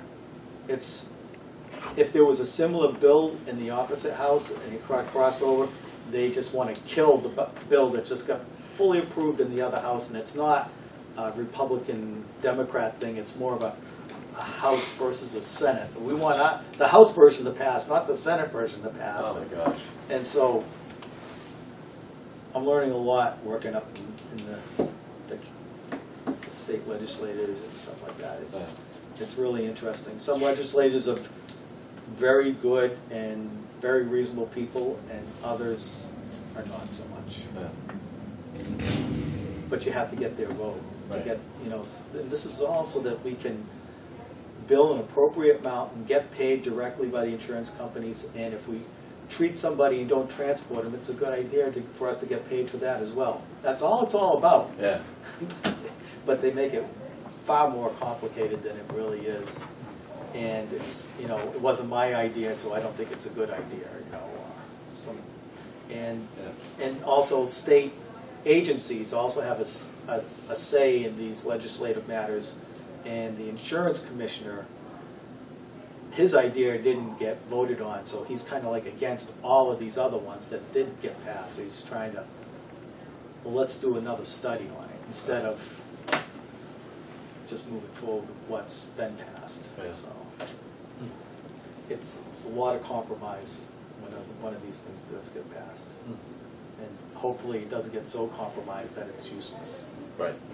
And but there's a lot of organizations working to try and get this stuff passed, and working a lot of angles, both sides of the House, both sides of the Senate, both parties and stuff like that. And you would think with being a fire department, basically, well, no, it's really two business models. A lot of fire departments in the state run the EMS service, but there are a lot of parts of the area of the state that have a private EMS company, and their business models are entirely different, and they're trying to craft legislation that meets the needs of both models was also difficult. And we came up with a thing, but it's now probably going to end up as a study. So, moving on, as you know, the state school property in Laconia did not sell to the original buyer. That's supposed to be relisted, which hasn't happened yet. So I don't know what's going on, but we're still moving forward with building a new building on the property across from Robbie Mills Field on Meredith Center Road. That process is still going forward. Kind of interesting. The selling price of the property was $21.5 million. The state was anticipating taking $13 million of that, and they had already allocated it towards a new Department of Justice building in Concord. They also know that the new comm center is going to cost $24 million. So that's like $39 million. And they don't have the $21 million to help offset that. There is about $13 million in ARPA money that they have dedicated towards the new comm center, but that money has to be spent, allocated and spent before a certain date, or it just disappears. And that's going to be on a tight schedule, and I don't know how that's going to, well, I'm working on that. Now, this new facility, Lakes Region Mutual Aid is going into it. Yes, it's a shared facility between 911. 911 has two full call centers. One is in Concord and one's in Laconia. The Laconia building is shared with Lakes Region Mutual Fire Aid, and they're going to take both those organizations and plop them in a new building, theoretically. And that was the impetus of the sale, was to have us move. Now that the sale is being pushed off, maybe the building doesn't have to be built as quickly as it needed to be. Maybe they can take a little bit more time, but still, if they're going to use ARPA money, they can't. They still have to move forward with that. Is the current facility inadequate? No, the current facility, for us, Lakes Region Mutual Fire Aid, we never really wanted to move. The building is in great shape. Some people say, well, the building's 50, 60 years old. The bricks are 50, 60 years old, everything else in that place has been replaced. Our fear is that the state is gonna sell the property, they're gonna make us move into a new building and force Lakes Region Mutual Fire Aid to buy new upfit equipment for the building. They'll give us the 4 walls and a ceiling and stuff like that, but they won't pay for the new equipment that must go into it on the move from, you know, our old building to the new building. So we've done cost studies to see whether, you know, how much is that going to cost, and that could cost maybe as high as $700,000. And if that's the case, if we can't get the state to pay for that, that cost is going to be shifted to the members of Lakes Region Mutual Fire Aid in some form or another. Well, I just want to ask a stupid question is, why can't they sell the property and leave the center there? They actually, Sell everything around it? they actually could, because the property that the comm center is on is actually a separate plot from the rest of the state property. And I think I don't know when this happened, but they subdivided it with that in mind, saying if we did sell all this other property, this is still going to belong to the state. But the governor and executive council wants the whole property sold. And state legislation passed several years ago, 3 or 4 years ago, that gives the governor and the executive council the full authority to sell it. But they're going to have to come up with some money. Now they need money for a Department of Justice building, and they still have to find the other funds to finish, to complete the construction of the new comm center. But that's not necessarily my problem. It's the state's problem.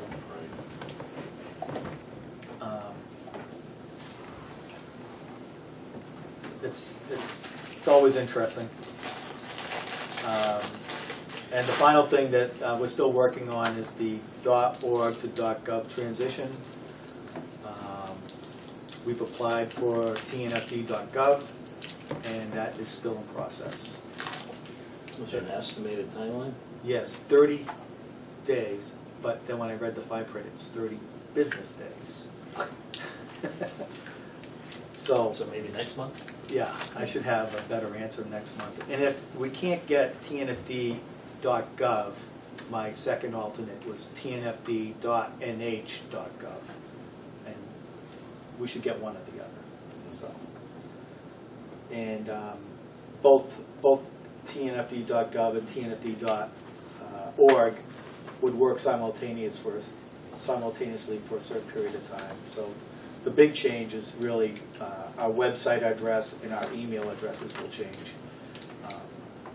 And for all the websites that we access using our email as the username, which is, what's there, probably 78 of them on that spreadsheet, we would have to change all those as well.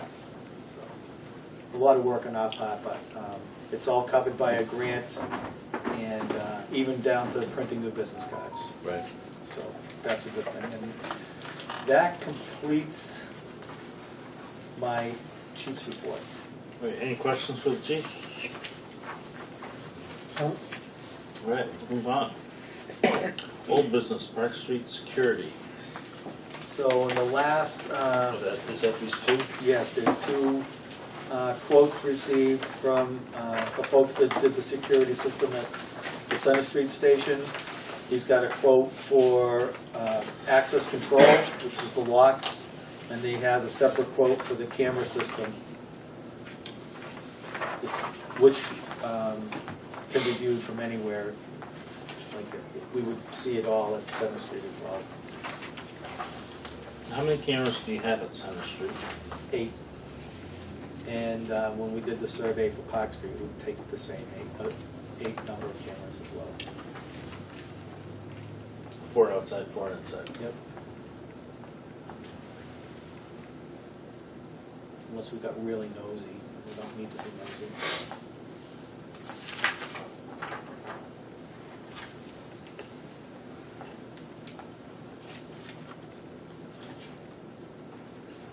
And this would be integrated, so you can see all those cameras up here at Center Street. Yes.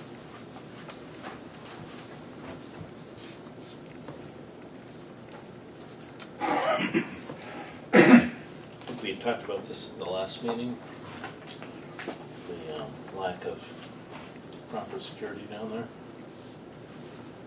Yeah.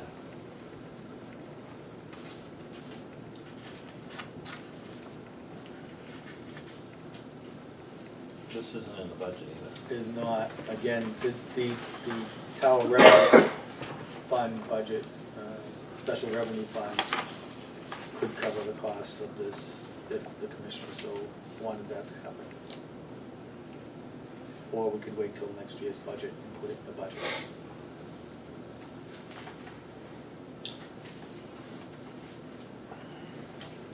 Have we had any incidents down there where stuff Not that missing or anybody got hurt?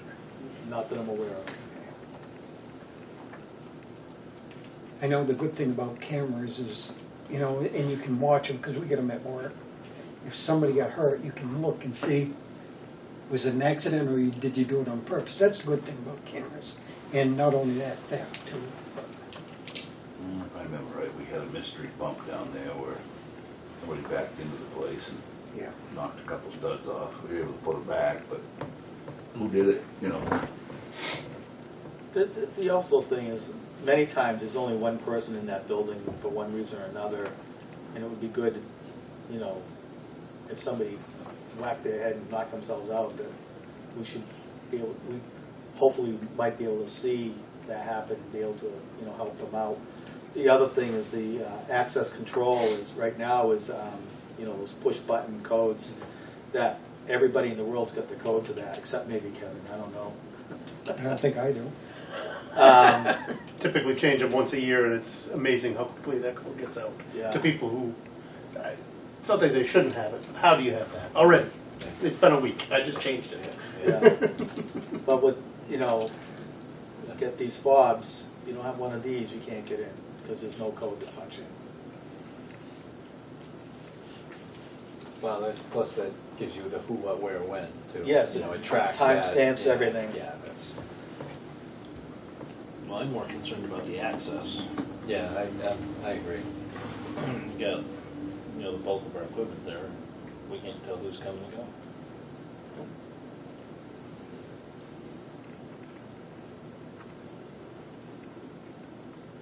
I guess my question is, you know, you spend 10 grand or what is it, 7 to 10 grand. If something is, number one, what's the warranty on it? Number one.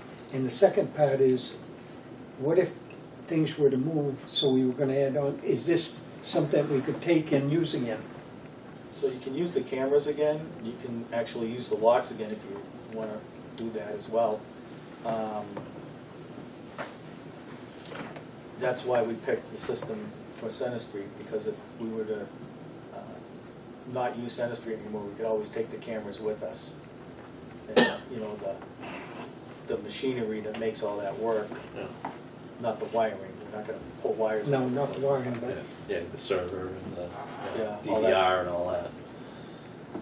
It's in the cloud. We don't Oh, have to- okay, yeah. all right.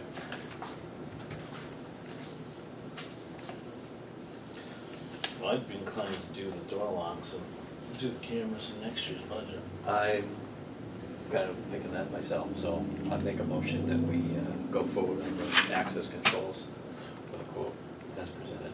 does that get us a price on it? Just Yeah, for that? 7,000. No, that was the 7752. Not to exceed.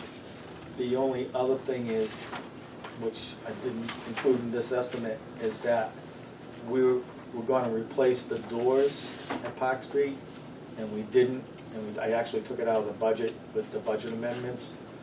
With the new access control, they have to, it might be prudent to purchase new doors at this point in time, instead of them trying to Mickey Mouse over what we have now. It probably wouldn't be Mickey Mouse, but it's How much not is the a new same. metal door? How much is a new metal door? 400, 500? Installed? Yeah, installed, yeah. Is that, Would you is put is metal metal fi- there now? Would you Yes. put metal or Yeah. fiberglass? Oh, well, yeah. Fiberglass is probably The better than metal. half-light doors. Have to be a fire door? No, they're just a half-light metal door. $900 or so. But I'm not following the need for a new door because you go with access control. Changes the strikes and the bars and the, But I think we need new doors anyway, that's. Well, the- we had new doors in the budget, but I kinda took them We out. took them out. So it's just a single bore door, there's no deadbolt. No, So you've got the keyless entry, yeah, the The push code. button thing, yeah. you turn it and open the door. The door opens in or out? Out. Out. They open out? Yep. They're more expensive. Well, of course they are. So do they have exit device, crash bar? No. No, Second it? We did it. I don't think we're second. Do they need to be if they're new? Nope, it's not a place of assembly. What does place of assembly mean? I mean, sometimes you have a meeting there. But it's not, I'm not. Place of assembly for there would be any gathering space of 50 or more people. So, I mean, I don't have a bunch of experience with access control, but what I do have is typically either something you have in your hand that generates a code, Yeah, it's a fob. or Yeah. you have a card and you swipe it. It looks Yeah, like No, it's- there's no cards. Okay, No so- cards, it's either this little dot or a fob. Okay, And it's So- mounted next to the door. if you have a single bore door, that unit goes in that same location, does it not? those are the door jam usually. Yeah, it's on the door Yeah, there's, jam. the door jam has an like a- electric release on it that, like, when you, it's like a mag lock thing, when you Yep. you click it, you can hear it click, and it unlocks it so that you can pull the door out. So the mechanism is in And so the thing that's in the doorknob thing, it really isn't a That's door. just a handle. It's a handle There- with a bolt that goes behind this other thing. So that mechanism is on the inside of it, the locking mechanism is on the inside of the door and the jamb, Yes, on the jamb. yes.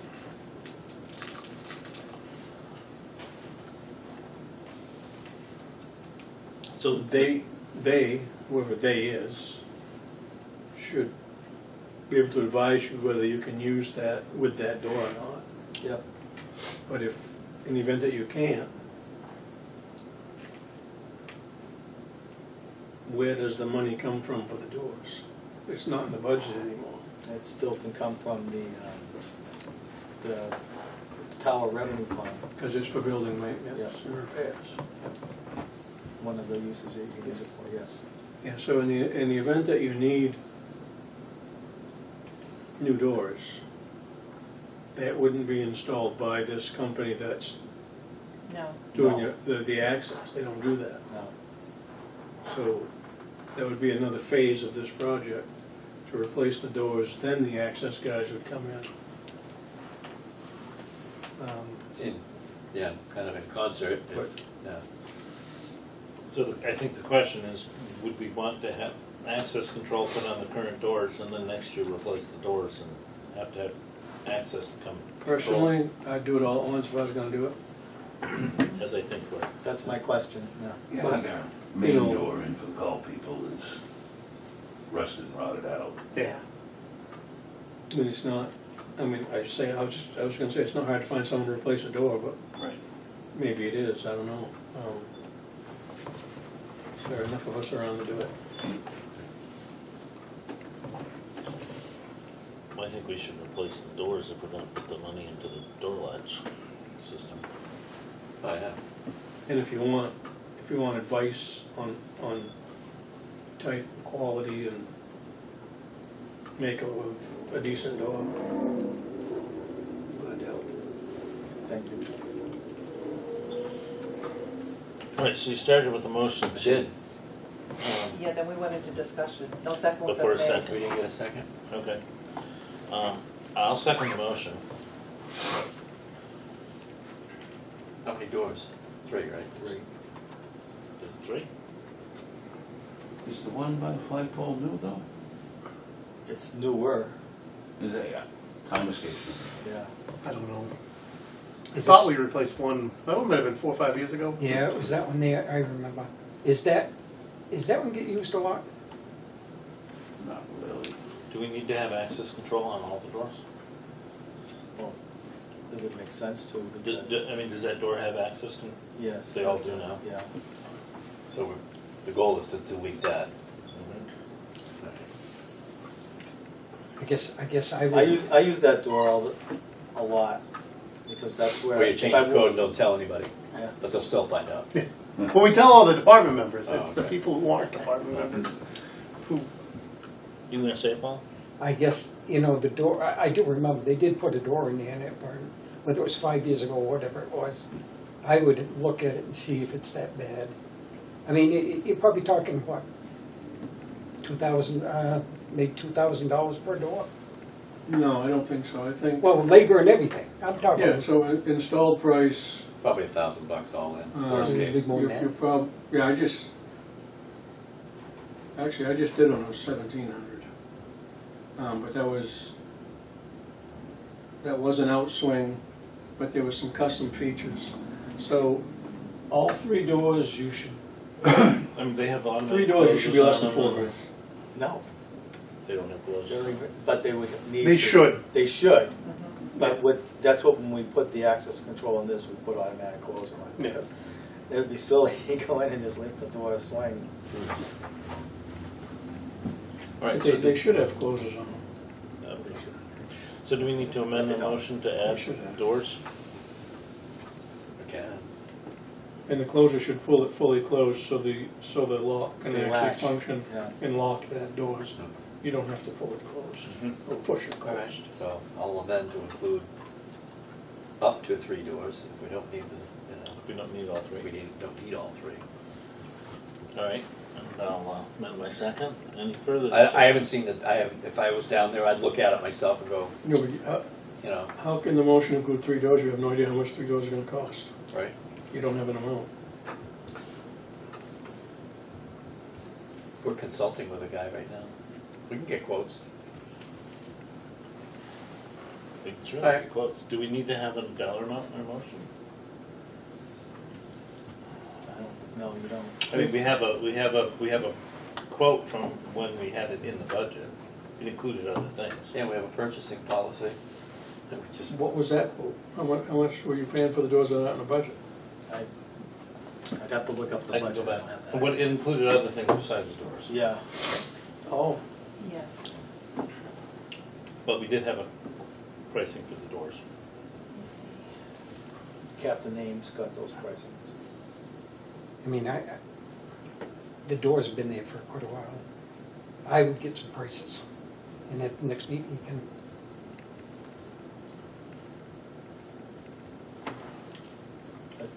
I mean, when you don't know what I think the cost of the doors will probably be, each individual door is less than what the trigger amount in the purchasing policy is. And maybe even all 3 doors is less than the trigger amount of the purchase, of the, It was 2 windows and 2 doors for 6,300. Just all. 2 windows and 2 doors for 6,300? I Yes. want that, John. 6,300 for 2 windows and 2 doors. That's what's here. the windows were Replace 2 windows double, and 2 like, doors. double, what was? Double mullion. Double mullions. That's what was in the Where'd that budget. quote come from? I don't know. Oh. That's what was the number that was in the budget. 2 doors, not 3. 2 doors, not 3. Then that other door must, Captain Ames, I know when Captain Ames replaces them, he usually uses, what's the word, the jam is not wood. It's either metal or composite. So Composite's the way to go. Yeah. I think, All right, I think we should table this. All right, I withdraw my motion. It's fine. I'll withdraw my Let's get second. the- Let's get the door Let's thing come figured back out. to the next meeting with price estimates for, well, verify how many doors need to be replaced. And revised estimate. Okay. Okay. So let me go back in here and fix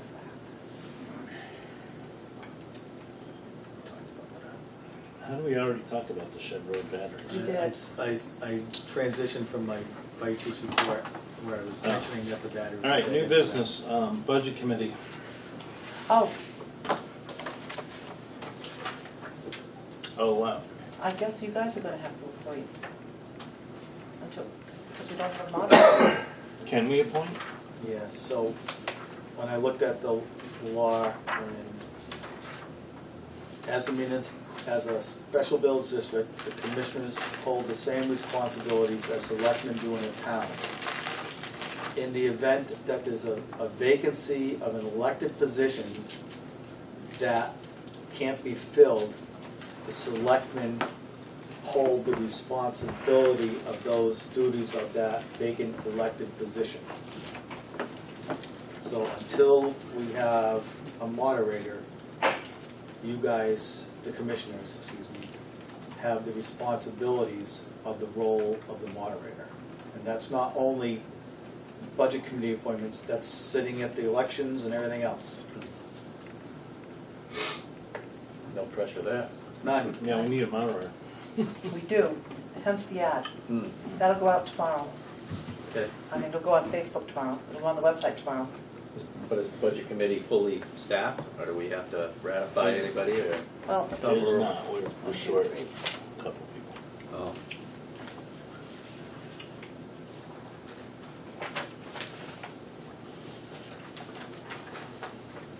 Are these three different? there are three different, Are they not the same? no, they're not the same. They all requested, some a couple of years ago even, and they're still interested. Eric Tyra, what the hell's that? Do we want him on there?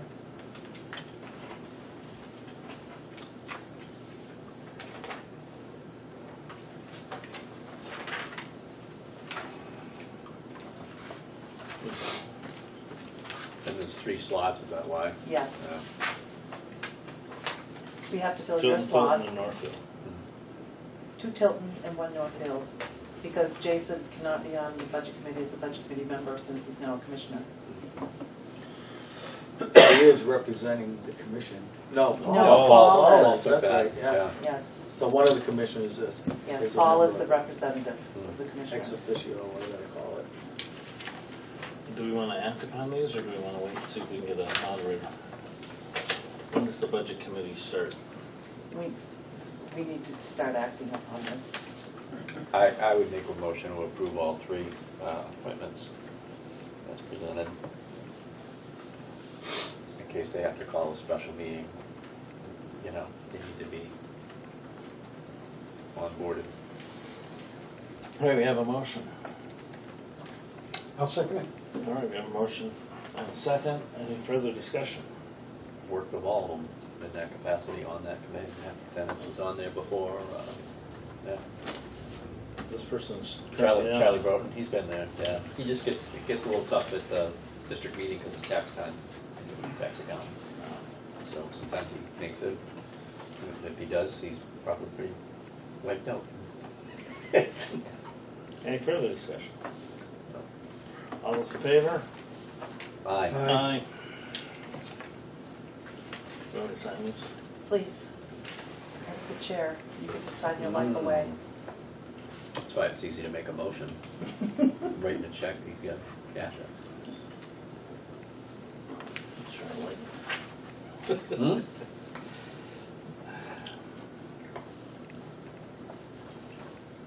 Thank you. I have a copy of all those. Of course. Thank you. I had a lot of paper at home. You like You're one of those. Oh, you're not doing it online? No, I do it online, but then I print it out and keep it handy. You go to Both yeah, ways. print view. It was I just know. pointing out the differences. I wasn't knocking either way. He's just calling you old. That's all. Yeah. All right, any other new business? What's on the agenda? There isn't anything else on the agenda. Okay, then. All right, moving on. Minutes, review of minutes of the last meeting. Here in front of you. Mine is more a semantic thing on these. There's a lot of places where, like if you go to the credit card policy, you read that line, it says, made a motion to approve the policy as written. Commissioner Sattler, second the motion, there being no discussion, vote was taken. Well, there was discussion, we discussed it, we discussed it. So, I would like Courtney, if when she writes that, it should say, there being no further discussion. And then that's several more places throughout the document, like 8 more times. Right. That's a good point. Because if you were just reading the minutes, it's like, oh, they didn't even talk about it. Yeah, Well, we just kind of whip it. we did talk about it. So, Especially if you watch Laura. Discussion ensued. right. Because some of them she goes on, discussion ensued about blah, blah, blah, blah, blah, and then the motion was made. So, Courtney, if we could just add, there being no further discussion. That's the only correction I have. And if she needs exact places, I can. I think she can do a search and find. Yeah. It's typically where we didn't have a lot of discussion that went into detail.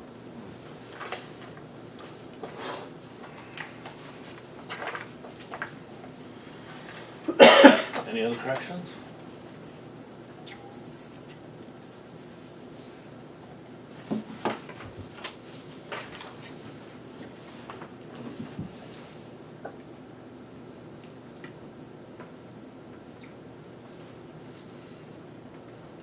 You like, did you make a motion? So who made the motion to discuss?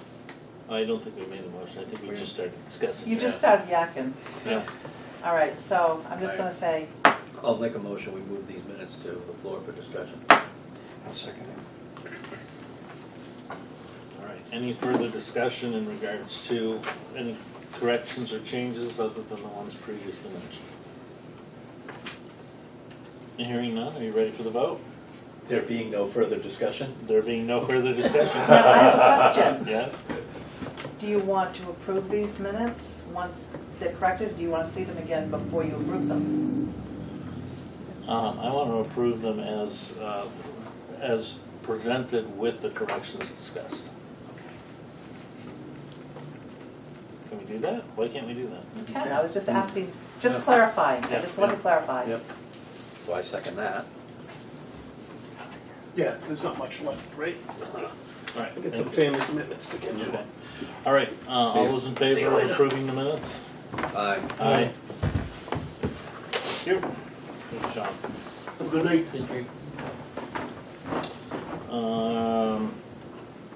Other business manifest.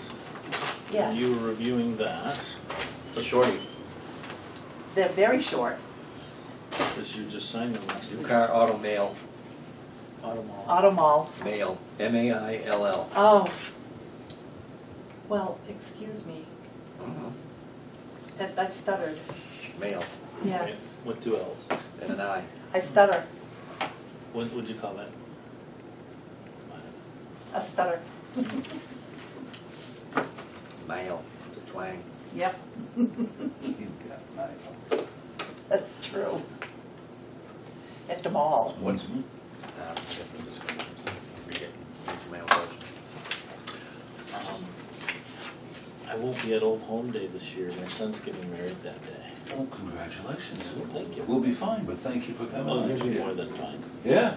But I was thinking about that. Yeah, So if you we, could pass that word on, that You didn't tell him that oh, that's Old Home Day. Yeah, that's right. I was going Pick another to, but it was my future daughter-in-law who was. We're gonna fire up the bread dough again this year. Oh, all so right. we don't- Yeah, Yeah, that was a specific request. yeah, well, it just was hard to do over in the, The athletic field? athletic field, Yeah. because it takes 5 hours for they to get down below burn skin level, and Yeah, you got warming it up and then cooling it back down. It's hard to watch it over there, yeah, so. Yeah.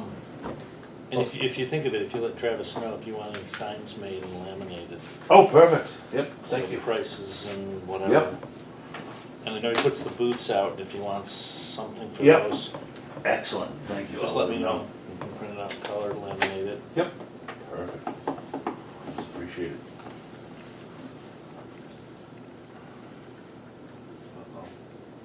You need, are you writing in blue or black? It's kind of a blue-black. Oh, It's a because I dark have blue. black and I have blue. It's trending. It's kind of in between. It's not blue. It's not black. Thank you. Energy. Concord Hospital. Yes. Concord Hospital, so it's like physical. That is physicals. We don't usually ever get supplies from Concord Hospital. Yes, we do. We get all our drugs from them. Okay. And that's out of the apparatus and equipment fund. Yes. Now, these giveaway pens, They have a wax bead. I just got this one. And they put like a wax on the tip, so it doesn't Yeah. dry out. Yeah, before you use it. sometimes you get some of that schmutz on All right, the, signed revised MS 232. Right, this is the appropriations actually voted. When, we don't know how this happened, but somehow one of the warrant articles got left off. So whenever, the DRA caught it and Sent it back. sent it back and said, hey, somehow you missed a warrant article, so it needs to be added. And that's all. It doesn't change the figures at all. It's just putting that warrant article in So there. is this the corrected document? This is the corrected document. So if you all could just sign. Which warrant article was the missing one? Ooh, let's see, I want to How say, did that happen? well, I'm not sure. And Kat wasn't sure who's our DRA rep. We kind of sat there and, you know, it was like, huh? How did that happen? We couldn't figure it out. And they don't know which one. Yes, I know which one, I just have to check and see. Jeez, I'm gonna say if they don't know which one it is. No, no, no. How would they know? No, it was, let me see. Warrant Article 11. Communication Tower, EDF. So it's putting money into. It was, yeah.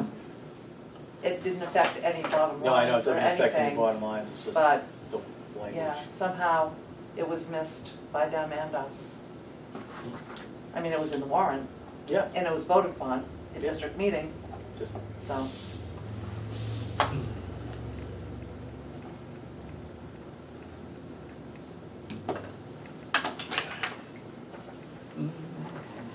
All right. Disposition reports, we need to go into non-public. Yes. Is there any other business before we go into non-public? Okay. We have a little thing that we need to read. Do I have the little thing? the script. The I script. have the script, The script was in the crypt. yes. Ah, So someone needs to make a motion. Make a motion going to non-public session for RSA 91-A, number 3, colon 2C. Or Roman numeral 2C. all right, seconded by me. Okay. That's the only thing left on the agenda? Yes. that's it. I'm gonna excuse myself if that's okay. Thank you. Thank you very much. Thanks, Deputy. Yes. And if you need a new truck in a different color, we Yeah, I gotta go check on mine now, I'll let you know. Just All right. remember, my car didn't have any marks on it. That's right. Roll call vote to enter non-public session. Paul Ogier. Yes. Tim Sattler, yes. Jason Wright. Yes. All right, we need to stop the recorder.